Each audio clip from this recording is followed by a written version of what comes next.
Hey everyone and welcome to another WoW video. This is an exciting one. Valor points are returning to World of Warcraft in a move that completely meant that we couldn't publish the video about gearing we meant to put up today because it's completely invalid. Because yes, VP's coming back. And you know what? This is nostalgic. It brings me back to the final patch of Warlords of Draenor, one of the last times that, of course, we players celebrated the return of the Valor points currency. At that time as well, with original Mythic dungeons. So, let's hope this sticks around a bit longer than it did last time. Of course, there's a whole bunch of work to do. The timing of all of this, too, is pretty damn critical, as is another cool thing. Today's sponsor, Dashlane, which is free. Dashlane.com/Bellular on your first device, and use my link. Dashlane, right? It's the app that you need on any new device this year. It just makes your life easier by generating and autofilling your passwords and your personal info through its extensions, which means you never have to manually type in passwords again. Let's face it, manually typing in passwords is a drag. It even works on phones, so you get your security and you get your convenience. Now, your local info is decrypted with your master password, and that means that even if, and you heard it before, even if Dashlane servers were hacked, it'd be like breaking into the bank, but the bank not having the key to the vault. They also have dark web monitoring, a VPN, and if you use a site and that site is hacked, they'll send you a security alert. And that actually saved my ass just a few days ago. So stop filling in your personal info and using unsafe, hackable passwords and try Dashlane for free on your first device at dashlane.com/Bellular. You get all that, one app across all platforms, and if you use that promo code Bellular, you will get 10% off. Thanks to Dashlane for supporting our team, and let's get into this video. Okay, everyone, here's the deal. Valor points are back in World of Warcraft, and they are a Mythic Plus currency currently, although they do come from one other place. So the way this works is that it's a weekly capped currency like VP has been before. Now, what you use this VP for is, of course, upgrading your Mythic Plus gear. By default, your Mythic Plus gear can be upgradable to item level 200. Which is obviously not that much, but you can increase your upgrade cap, and Blizzard are administering that via the seasonal achievements. So if you there's a seasonal achievement coming in that is a +5 key in time for every single dungeon in Shadowlands. If you do them all +5 in time, you'll unlock the 207 cap. If you do them all +10 in time, then it will be the 213 item level cap. And finally, if you can do every single Shadowlands dungeon in time, Mythic +15, then you'll be able to upgrade your Mythic Plus gear to item level 220. And that's actually pretty damn high item level. And the Valor points themselves are earned for completing your Mythic Plus dungeons and also doing your callings, right? Of course, with a weekly cap. I'd very much hope, though, that my dungeoning activity would mean I wouldn't have to do callings because, man, World Quests, they ain't for me. Okay, right, let's talk about opinion. This is such a funny one of perspectives. I've seen Mythic Plus players say that, well, 220. That still means that our BIS gear is coming from the Great Vault, and they're disappointed about that. Now, the other thing then is that for, say, me, as a heroic raider that does not have the logistical capability or time interest to move into Mythics, well, it does mean that Mythic Plus is now going to be the best form of gear for me, because I'm getting 213s from a heroic raid. I absolutely feel like when you go into Mythic Plus land, especially speaking for the people that I know that do a lot more Mythic Plus, it would be a whole bunch easier for players of around our tier of skill and gear to get like higher item level gear from Mythic Plus over raiding. So it is actually kind of awkward, I would say, for the heroic raiders. So there are some gripes. Some Mythic Plus players wish that their BIS gear could come in a deterministic manner, and some raiders are thinking, well, the PvPers have got it really good, now the Mythic Plus players have got it a bit better, and we feel a little bit left out. But that said, I don't actually think that's a humongous problem. I think that for a few different reasons. I think that this directionally is a better change, so I'm absolutely happy about it. And even if, as a nearly exclusive, 2 nights a week heroic raider, right, just chilling out with it, even though comparatively I feel like I'm a little bit behind in this, because the new avenues of gearing aren't exactly tailored to my type of gameplay. Even if that is the case, I mean, we're moving in the right direction, and I think that is what counts. And also, we're late on enough in that tier where, my team's not particularly fast, we're progressing in Heroic to Nathrius, and it's not at the stage where more gear is going to help us that much, we just need to do our jobs well. So, I understand why some people are not 100% happy at the implementation here, stuff like that, but for me, it's just this is the right direction, and I think this is just really, really good stuff. And it also calls into mind for me Preach and Raider.io's data. So Raider.io and Preach worked together to get a whole bunch of scrapes of the Blizzard API to work out what players were doing. And they basically found that as time went on, the amount of Shadowlands Mythic Plus participation was decreasing and decreasing to the point where it was beginning to be comparable to Battle for Azeroth, even though Shadowlands had a much stronger launch than Battle for Azeroth. That's obviously not good. And that's showing you that players are not finding that, say, that move from, 2 options in the Great Vault to 3 options in the Great Vault for doing like another 6 dungeons. It seems to me players are not finding that to be incentive enough. Therefore, a system like this does make some sense. Now, you might be thinking, I'm a raider. In the past of this game, whenever I did my raids, I didn't get 35 anima. I suppose it's more now with the fixes they put in, but, I didn't get some random thing if I didn't get, gear from a boss. I'd get justice points or valor points or something like that. Fair enough. I agree with you. I hear you.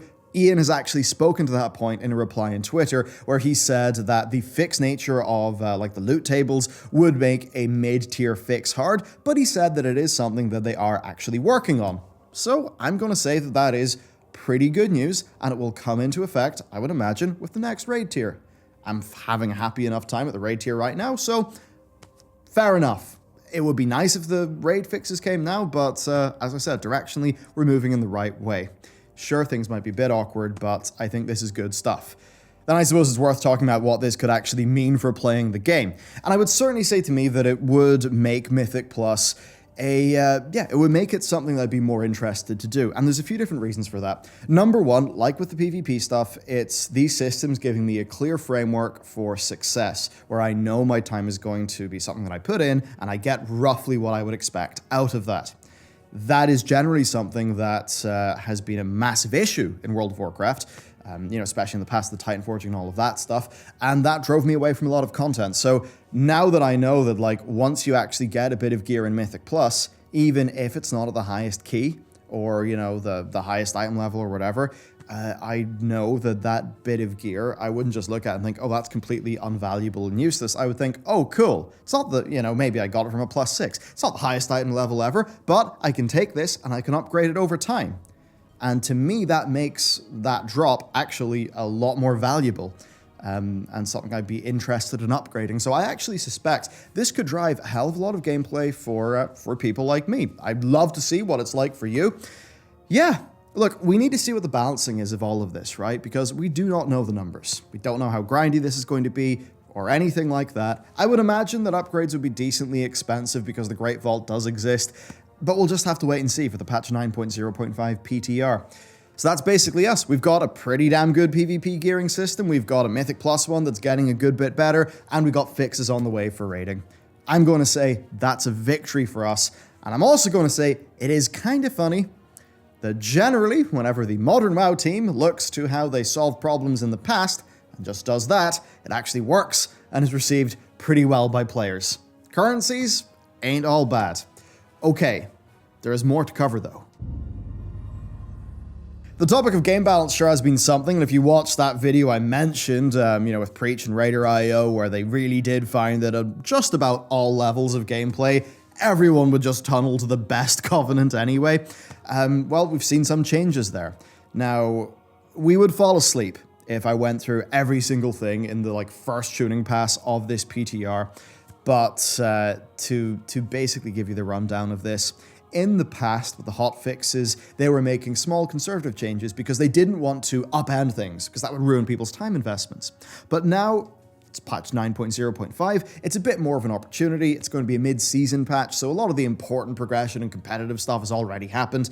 And basically what they're doing is larger changes. Now this does include reworked Necrolord DH and Necrolord Warrior abilities, as well as buffs to many underused Covenant abilities, which I think is all pretty decent stuff. I don't think there's much point in going through these in fine detail, to be honest with you, because I think these numbers, they very much could change. Do I still think that it's kind of funny that we created all of these class abilities, yet most classes really only use 1 or 2? And do I sort of think, was that a lot of that a big waste of dev time?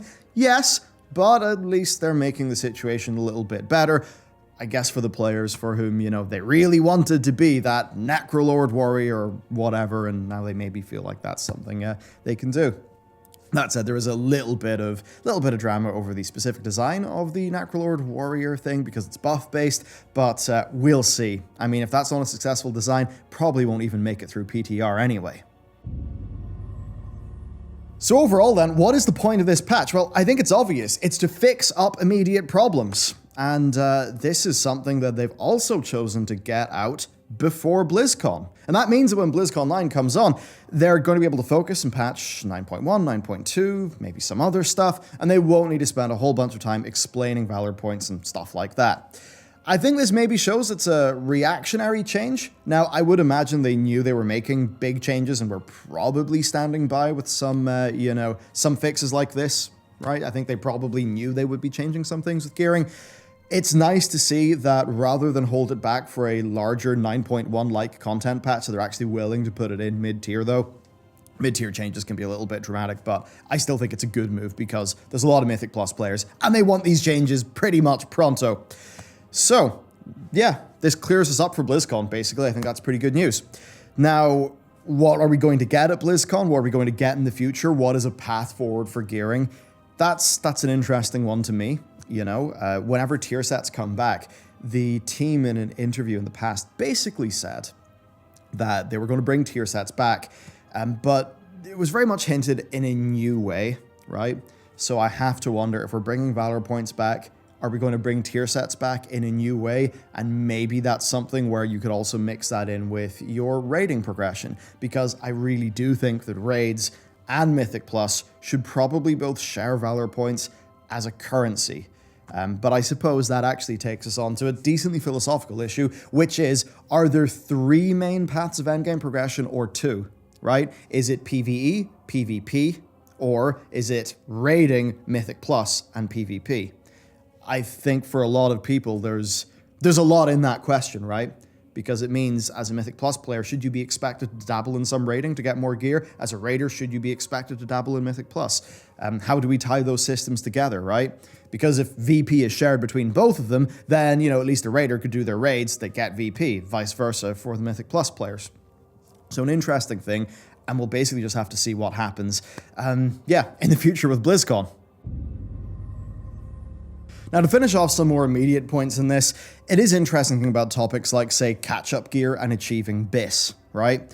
Where, for catch-up gear, maybe on a new character, you're getting your Covenant set, which goes up to, 197, then you'll be able to basically gear up your character, and I think a more deterministic and reliable way via this, right? Because you get a bit of gear from a Mythic Plus dungeon, you can continue to upgrade that. I mean, my character right now has got an item level 184 quantum device. That's pretty awesome. Now, if you tell me that I can do content to upgrade the item level of that very powerful trinket, then that's going to drive some gameplay to me. So I think an interesting thing where for someone like me, I can just target a bit of gear, keep it with me. I think that's really quite fun. And it's another path of, catch up in future characters. So that's all really quite exciting. Now, there is a little bit of a balance concern, and that is, if you can just sort of, take any trinket or anything in Mythic Plus and always carry it up to that very high item level via an upgrade currency system, you could see some issues there. The quantum device is really damn good. Are you now telling me that because of an upgrade system, I'll be able to carry the quantum device forward in the future? Or is it a situation where what Blizzard would end up doing is every time a season changes, they basically reset the gear, so the old season of Mythic Plus gear has got that season's upgrade cap, and then the new season of gear has got its own upgrade cap. I think something like that is probably what they'll end up doing, but again, we don't really have details at this point. So yeah, basically more robust progression of the game, which I think is, pretty damn good thing. That is essentially it for the core points of this video. Now, here's the deal. I spent a whole bunch of time making a video about the state of gearing in World of Warcraft, and some of that is invalidated by the VP stuff coming, because a part of it was me outlining what I think a VP system could actually look like that merges things for both the Raiders and the Mythic Plus players. But a segment of that video was very much about the philosophy of gearing, and how really the fundamental thing here is sort of World of Warcraft having a shifting identity as an overall game experience, and the gearing system of the game not always having the most ideal relationship with that. But in a part of that video, I did talk about Valor points, and essentially, to very much summarize it for you here, what I think we could maybe do is, in the future, have it so that Mythic Plus players have got a Mythic Plus, set or something like that. I'd be interested in seeing if you could bring in new seasons of basically tier gear for the Mythic Plus players that they could get with currency. Maybe you get some cool set bonuses and stuff, and that's like, another pathway, another part of Mythic Plus gearing. That would mean the Mythic Plus players could advance their characters in a new meaningful way, cosmetically throughout a patch, which I think is a very satisfying thing. And it would give Blizzard a little bit more game design space to, maybe do some cool things with a new season's, sets. In the same way that, as a PvE player, it was always fun to see what is Blizzard going to give us for our next class tier set. So something like that could work out where you basically would have your, your Mythic Plus sort of tier set, your rating tier set, or maybe you could just have one tier set that is, the class basis. But you can have those both have some sort of connection to VP where they can be purchased and upgraded. And as long as Valor points then is like a shared currency between both modes of gameplay, then, the progression is going to be reasonable enough that it's not going to eat up all other forms of gearing. And you could probably have this pretty damn awesome PvE progression where you can blend it between dungeons and raids, but actually achieve a balance. And, there's obviously, it's always going to be the case that if you just do flat out more content, you're going to get more gear, and I'm not really going to begrudge that sort of thing too much. Now, there's still like a few, little iffy spots and holes in this. If you can get yourself up to Gladiator super quick, then, and I guess get all the conquest points, then yeah, you can get like reliably higher item level stuff than you can via this PvE system. So there you go. Basically, this clears the way for BlizzCon, and it's the game moving in a good direction. I am very excited to see these experiments continue, and to see the gearing move in this direction. And if it works, then maybe the team will be able to settle on a gearing system for World of Warcraft, carry it into the future, and then put all of their time and their talent and their resources into stuff that's more interesting and exciting, like, content and things to do. That's what I would really like to see. So, basically, I'm pretty happy. Now, there's one thing I wasn't particularly happy about, and that was that I did do the whole gearing video that was supposed to go up today, and it kind of got annihilated by this. But that said, a whole bunch of that video is not really about the VP system.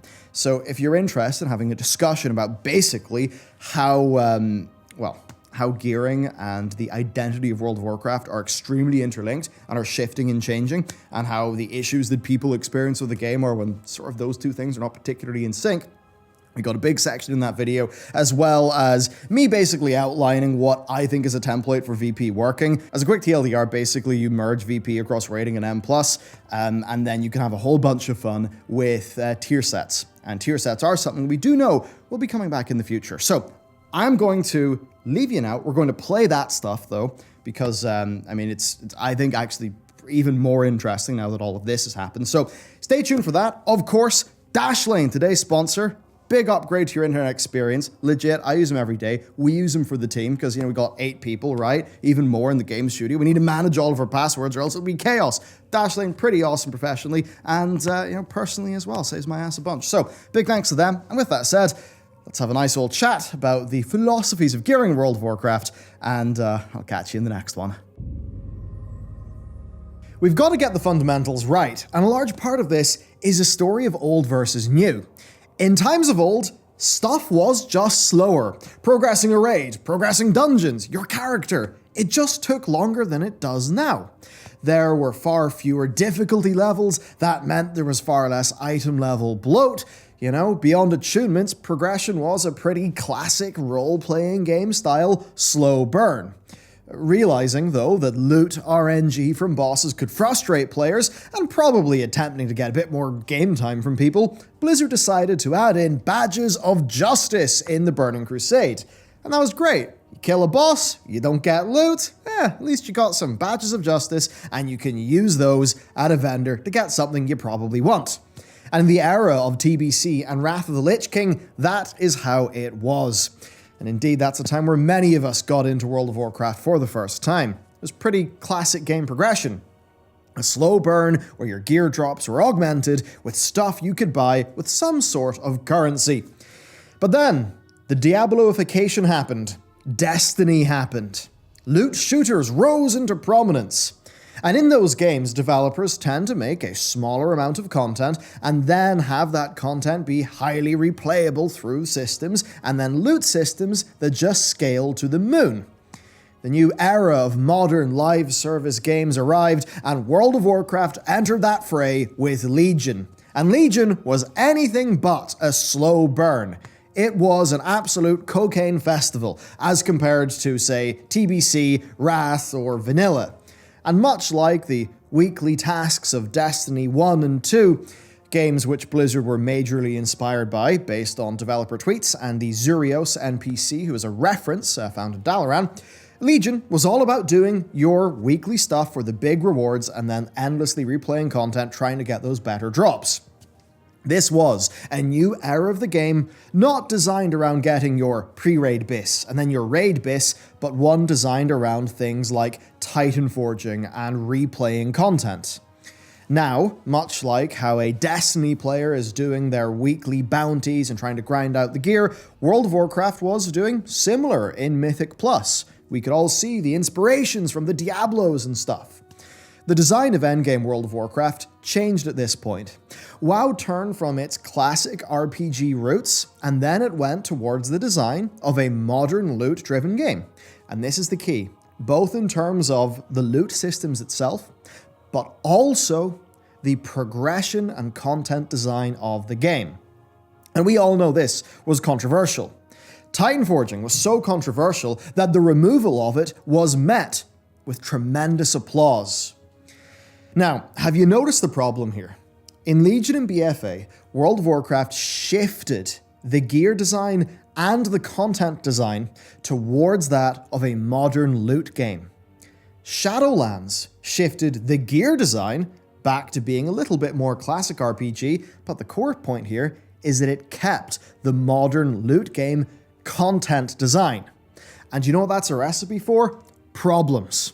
And player expectations being a bit out of whack. Indeed, I think this entire Shadowlands loot discussion boils down to these fundamental design realities and the impact of them.